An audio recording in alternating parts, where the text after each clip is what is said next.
বন্ধুরা নমস্কার, আমি ডক্টর বিস্ময় কুমার, নেফ্রোলজিস্ট।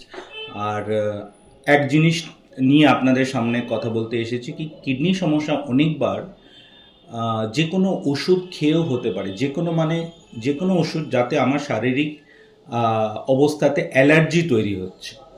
এবার কিছু কিছু পেন কিলার্স আছে, কিছু কিছু এমন ওষুধ আছে যার মধ্যে কেমিক্যাল, যার থেকে আমাদের শরীর অ্যালার্জিক থাকতে পারে, সেই মাধ্যমে কিডনি সমস্যা তৈরি হয়।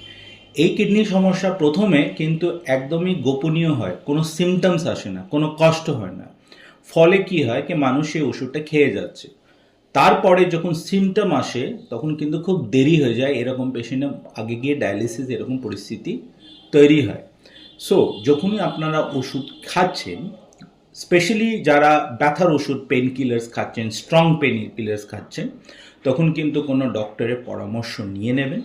যদি আপনার ব্যাকগ্রাউন্ডে ডায়াবেটিস, প্রেশার বা ফ্যামিলি হিস্ট্রি আছে কিডনি সমস্যা, একবার মাত্র কিডনি পরীক্ষা করে সেই ওষুধগুলো আরম্ভ করবেন, অথবা ওষুধ আরম্ভ করে সঙ্গে সঙ্গে সেই পরীক্ষাটাও করে নেবেন।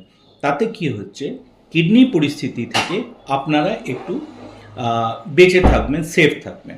এবার দেখুন, আমার কাছে একটা পেশেন্ট এসেছিল, হয়ে গেছে কিছুদিন আগে, ইয়াং ছেলে, সে কিন্তু কিছু প্রোডাক্টস, নিউট্রিশনাল প্রোডাক্টস খেত, সেই ব্যাপারে ও কিন্তু জাগরুক ছিল না।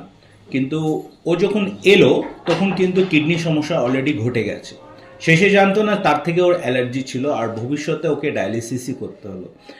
এরকম পরিস্থিতি যেন না তৈরি হয়, এই জন্য যে কোনো জিনিস আপনি খাচ্ছেন, স্পেশালি কেমিক্যাল হলো বা সেভাবে ফ্রুট প্রোডাক্টস হলো, পেন কিলার্স হলো, সেই পরিস্থিতিতে একবার মাত্র কিডনি পরীক্ষা করে রাখলে তখন কিন্তু সেফটি, আপনার দিক থেকে কিডনি সেফটি অনেকটাই বেশি হয়।